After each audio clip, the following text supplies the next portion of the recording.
참으로 복되고 좋은 아침입니다. 오늘은 시편 78편 1절에서 8절에 있는 말씀으로 우리 함께 이 말씀을 나누도록 하겠습니다. 오늘 78편 1절에서 8절의 주요 내용은 귀 기울여야 할 말씀이죠.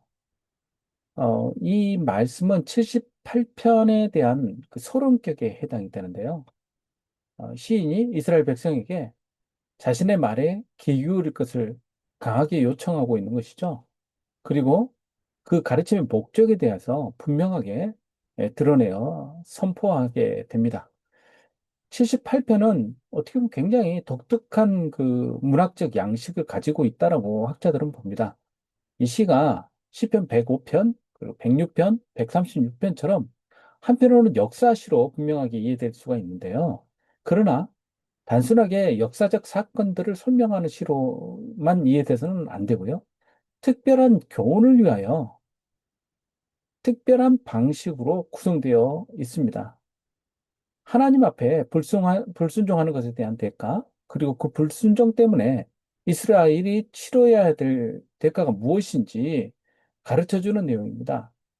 그 교훈은 이렇게 분명한데, 학자들 간에 논란이 있는 것은 이 시편이 쓰여진 시기, 그리고 배경에 관한 것들, 이런 것들에 대한 논쟁이 있습니다. 그러나 오늘은 저희가 아침 묵상 내용이기 때문에 이런 식으로 다루지는 않고요.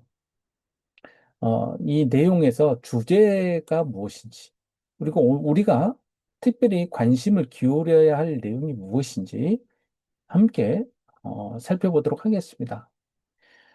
어, 앞서 말씀드린 것처럼 78편에는 다양한 양식들이 드러나서 나타나 보여주고 있습니다. 역사적인 그런 장르를 가지고 있기도 하지만 한편으로 보면은 지혜시의 요소가 많이 담겨 있습니다. 그리고 찬양, 감사, 교훈 이런 내용이 함께 이 안에 담겨 있죠. 이러한 내용에서 어, 분명하게 이야기하고자 하는 것이 그 목적이 1절에서부터 4절 안에 이렇게 담겨 있어요.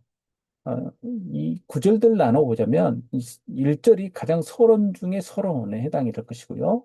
그리고 2절에서 4절에 오면 이 구원의 이야기가 자손들에게 전달되어야 된다라는 그런 강한 그 고면이 있고요.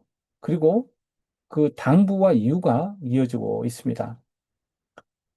이 앞에 이 시에 뭐라고 되어 있습니까? 표제가 아하삽의 마스킬이라고 되어 있습니다. 이 마스킬은요, 교훈이라고 우리는 이해를 하고 있거든요. 교훈? 아하삽이 쓴 이 교훈시예요. 그런데 왜 교훈이라고 이것을 해석을 했냐면요. 이 단어 자체에 샤칼이라는 히브리어 단어가 표현하는 것이 지혜롭게 이해하는 것을 이야기할 때 이 단어가 쓰여지게 되거든요. 그래서 요 이 표제어를 그렇게 교훈이라고 이해를 하고 있는 것입니다. 따라서 음악에 맞춰 부르는 지혜의 노래라고 그렇게 이야기할 수 있겠습니다. 1절에 내 백성이여 내 율법을 들으며 내 입의 말에 귀 기울일지어다 라고 나오는데 듣다, 귀를 기울이다. 어떻게 보면 참 번역이 되면 그 같은 단어로 이렇게 보여지게 되는데요. 여기 보면은 먼저 등장한 것은 여기 이 듣다라는 단어예요. 이 아지나라는 것은 그 오젠, 아잔, 귀를 이야기합니다. 귀. 이 귀를 말하는 건데 귀를 떻게 하는 거냐면요. 이 쫙 펼치는 것을 말해요. 귀 기울인다라는 말 자체가 이 귀를 그 곧 세워서 거기 가까이 되는 것을 말하죠. 그래서 듣다라는 것보다 어떻게 보면은 좀 더 강하게 또 표현이 더 나가는 것이죠. 그, 즉, 그냥 귀로만 듣지 말고 액션이 있어야 돼요. 더 가까이 귀를 기울여야 됩니다. 최선을 다해서 들어야 되는 것이죠. 그냥 우리가 건성으로 듣게 될 때가 있잖아요. 그래서 이것은 온 힘을 다해서 귀를 기울여 들어야 된다는 뜻입니다. 그래야 될 이유들이 이제 하나씩 나오게 됩니다. 내가 입을 열어 비유로 말하며 예로부터 감추어졌던 것을 드러내려 하니 감추어진 것을 드러낸다는 거예요. 이 비유라는 것은 마샬이라는 히브리어인데 이것은 계시를 뜻하기도 합니다. 감추어졌던 것은 수수께끼라고 번역될 수 있는 거예요. 그러니까 이 49편 4절에서는 오묘한 말로 번역이 되어 있습니다. 이 말이요. 그러니까 이 일반적으로 아무리 지혜가 있어도 신중하게 듣지 못하면 들을 수 없는 말씀이에요. 그리고 이 신중하게 듣는다는 것은 자신의 능력만으로도 이루어질 수 있는 것도 아니에요. 어떻게 보면요. 하나님의 도우심이 있어야 되죠. 이 기울여 드려야 될 이 말에 대해서 이 시편 이 시인은 마치 잠언처럼 구성해서 이야기를 하고 있어요. 잠언 1장 8절에 내 아들아 내 아비의 훈계를 들으며 내 어머니의 법을 떠나지 말라라고 말하면서 들으라라고 강하게 이야기하죠. 이 말이 반복적으로 4장 1절에서 나오고 5장 1절에서 나오고 반복적으로 나옵니다. 그리고 이 듣는다는 것은 또 1장 6절에 의하면 잠언과 비유와 지혜 있는 자의 말과 오묘한 말을 깨달으라 해서 그 오묘하다는 거. 쉽게 이 감추어졌던 비밀들이 전달되기 때문에 정말 듣는 것이 중요하다는 거예요. 잘 들어야 깨달을 수 있겠죠. 3절에 보면 이는 우리가 들어서 아는 바요. 우리의 조상들이 우리에게 전한 바라. 많이 들었던 거예요, 사실. 이것은요. 많이 들었고 조상들이 우리에게 전해주신 거예요. 여기서 전하다라는 히브리어가 사파르라는 것인데 책을 이야기할 때 등장하는 단어거든요. 이게요. 그러니까 전달돼서 전달되고 우리에게 이루어진 것인데 그러니 정말 이것은 비밀이긴 한데 익히 알고 있는 거예요. 그러니까는 자주 접하지만 깨닫지 못하면은 이것의 귀중한 것을 알 수가 없겠죠. 그리고 또 중요한 것은 어, 갑작스럽게 등장하는 이야기가 아니라는 거예요. 그러니까는 이제까지 알지도 못했던 것이 어느 날 갑자기 도출되는 것이 아니라 우리에게 계속적으로 중요하게 반복적으로 전달되어 왔다는 것입니다. 그러니까 이 부분에서도 우리가 어, 그 관심을 기울여야겠죠. 시인이 전하려는 내용이 새로운 것이 아니라 조상들을 통해서 전해지는 것이라는 것이죠.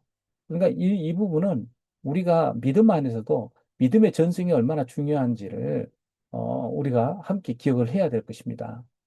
우리가 이를 그들의 자손에게 숨기지 아니하고 여호와의 영예와 그의 능력과 그가 행하신 기이한 사적을 후대에 전하리로다라고 했는데 숨기지 않는다라는 것은 행동이나 말을 비밀로 하는 것을 말해요. 그러니까는 뭐 비밀이 열리고 이런 것을 우리는 신앙의 내용으로 말하지 않습니다. 성경에서 나오는 복음의 내용은요, 밝힘이 드러나 있는 거예요. 누구누구 한 사람들을 통해서만 비밀이 전수되는 그러한 내용들이 아닙니다. 그런데 깨달을 수 있도록 귀를 기울여야 되고 또 전심을 기울여서 들어야 되는 것이죠. 자손이라는 말을 통해서 과거에서 현재 시점으로 옮겨가죠. 그리고 1절에서 4절까지 이 시에 대한 목적을 분명하게 이야기하고 있는 거예요. 이 시의 목적은요, 하나님의 능력과 기이한 사적을 앞으로 올 이 후대들에게 전하도록 하는 거예요. 그래서 기억하는 것이 굉장히 중요하죠. 기억하려면 상세하게 들어야겠죠. 그러하기 때문에 신명기 6장에 뭐라고 시작합니까? 들으라 이스라엘아 라고 말하지 않습니까? 여기에서 이제 언급되고 있는 영예라는 거, 영예라는 것은 히브리어로 테힐라인데 테힐라라는 것은 많이 들어본 이야기죠. 찬양을 이야기할 때 나오는 단어죠. 그러니까 이 영예는 하나님의 여호와의 영예는 찬양받고 기릴 만한 하나님의 일하시는 내용에 대해서 말을 하고 있죠. 그리고 이 능력이라는 이 히브리어 단어는요, 강력한 힘을 말합니다. 하나님의 구원의 역사를 이야기하는 것이죠. 기이한 사적은 앞서서도 우리가 봤던 내용 중에 헬라라는 거요. 아주 놀라운 기적적인 일들이에요. 일상적으로 경험할 수 없는 것들이죠, 이것은요. 우리에게 하나님의 행적과 말씀을 우리 후손들에게 전해야 될 의무가 있는데 그 내용이 중요하기 때문에 그렇습니다. 이 의무는 단순한 정보 전달이 아니에요. 우리의 후손들이 하나님께 소망을 두고 하나님의 계명을 지키도록 하기 위한 것입니다. 그래서 여호와께서 증거를 야곱에게 세우셨다라고 이야기를 합니다. 이 에두드라는 그 증거는 증인을 말해줘, 증인. 이제까지 역사적으로 또 성경 안에서 수많은 증인들이 이 믿음을 증거하였죠. 우리는 하나님께 우리에게 증거를 보여달라고 호소할 수는 있는데 우리는 수많은 증인을 이미 가지고 있다는 것을 잊어서는 안 됩니다. 그렇게 야곱을 세우셨어요. 이 야곱은 이스라엘을 말하는 것이죠. 법도를 이스라엘에게 정하시고 유다와 이스라엘 온 지파에게 이렇게 하나님께서 가르침을 주셨습니다. 이 법도라는 거 여기서는 토라를 이야기하죠. 토라는 하나님의 율법을 이야기하는 것이잖아요. 하나님께서 우리에게 주신 법이죠. 하나님의 법이죠. 하나님의 법을 정하셨다라는 것을 우리 가운데 두셨다는 거예요. 우리 조상들에게 명령하사 그들의 자손에게 알리라 라고 말씀하셨습니다. 이는 그들로 후대 곧 태어날 자손에게 이를 알게 하고 그들은 일어나 그들의 자손에게 일러서라고 하는데 대대손손 전해져야 되는 것이죠.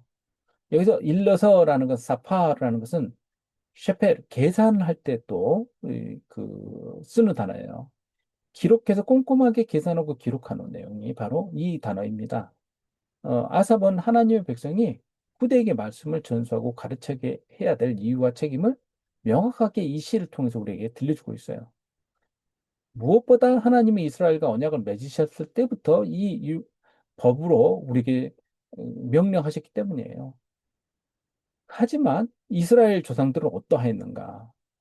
그들로 그들을 소망을 하나님께 두며 하나님께 행하신 일을 잊지 아니하고 오직 그의 계명을 지켜서 라면서 이 소망이라는 것은 뭐냐면 우리를 이 살찌게 한다라는 히브리어 단어가 이 안에 들어있는데 그러니까 우리 삶 가운데 우리를 살찌게 하려고 하는 것들은 뭡니까?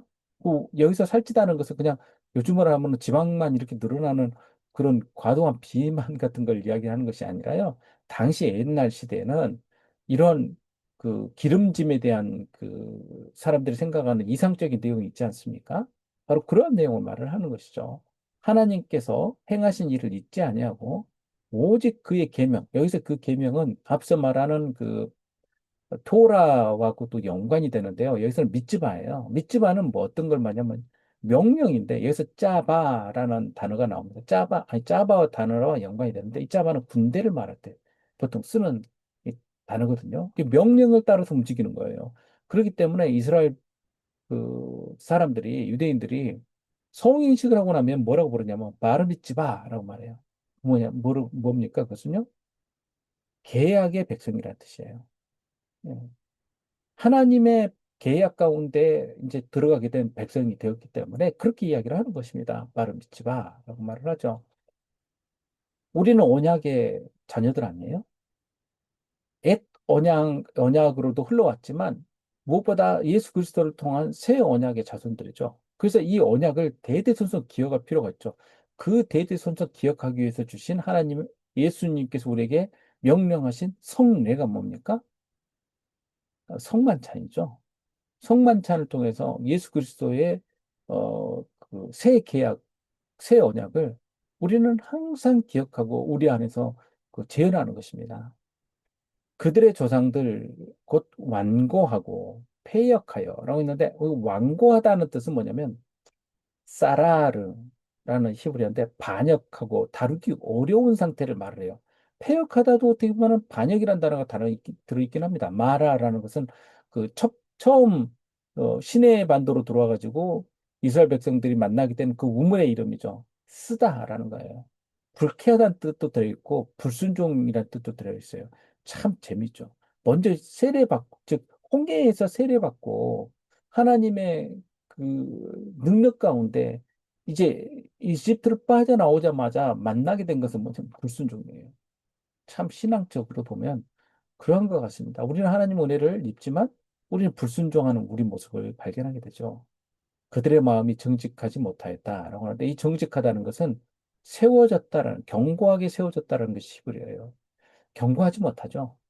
우리가 어떻게 경고합니까? 매번 무너지지 않습니까? 그 심령이 하나님께 충성되지 못하였다. 충성이라는 것은 아멘이죠. 믿는다는 뜻 아닙니까? 믿음이에요, 믿음. 하나님 앞에서 우리가 우리의 믿음을 어떻게 드러낼 수 있습니까? 이러한 세대가 되지 않게 하기 위해서 이걸 또 반복하고 반복하면서 실패하지 않도록 하기 위해서 이 말씀이 주어지고 있는 거예요. 그래서 이 말씀에 따라서 앞으로 이어질 내용들은 어떻게 보면 이 목적을 잘 기억을 해야 됩니다. 1절부터 8절까지 내용을 잘 기억해야 나머지 따라오는 것들을 오해하지 않을 수 있어요. 나머지 따라오는 것들은요, 실패한 그 믿음의 선조들에 대한 이야기들이 나오기 때문에 우리들 마음이 움찔움찔하게 돼 있어요. 이게 진짜 약속에 대한 이야기인가? 왜 다들 이렇게 넘어지고 망하게 되는 것이지? 이것이 바로 믿음의 법칙이고 지도예요. 이것을 통해서 우리는 광야에서 어느 단계를 지나고 있는지를 살펴보게 하고 그 단계 안에서 우리 스스로를 점검하면서 하나님 앞에 귀 기울여 듣는 자세로 바꾸도록 요청받는 겁니다. 오늘 말씀 가운데 여러분, 우리 성도님들은 어땠습니까? 이 말씀을 읽으면서요. 이제 이어질 말씀들 가운데서는 우리 마음을 아프게 하는 내용들이 참 많죠. 우리가 더 귀를 기울이고 하나님 앞에 무릎 꿇음으로써 하나님의 율법, 하나님의 계약의 백성으로서 견고하게 세워지는 저 여러분들 되시기를 주님의 이름으로 축복합니다. 네, 기도하겠습니다. 아버지 하나님, 우리는 항상 견고하지 못하고 쓰러집니다. 우리의 믿음은 나약하고 우리들은 항상 반역합니다. 그럼에도 불구하고 우리들에게 요청되는 자세는 하나님 앞에 귀 기울여 하나님 말씀을 듣는 것입니다. 주님, 우리로 하여금 귀 기울여 듣는 그러한 믿음의 행동이 있게 하시고 그 믿음의 행동으로 말미암아 하나님과 더불어 광야에서 하나님의 은혜와 그 약속을 체험하는 저희들 되게 하여 주시옵소서. 감사드리며 예수님의 이름으로 기도합니다. 아멘. 우리 함께 기도하겠습니다.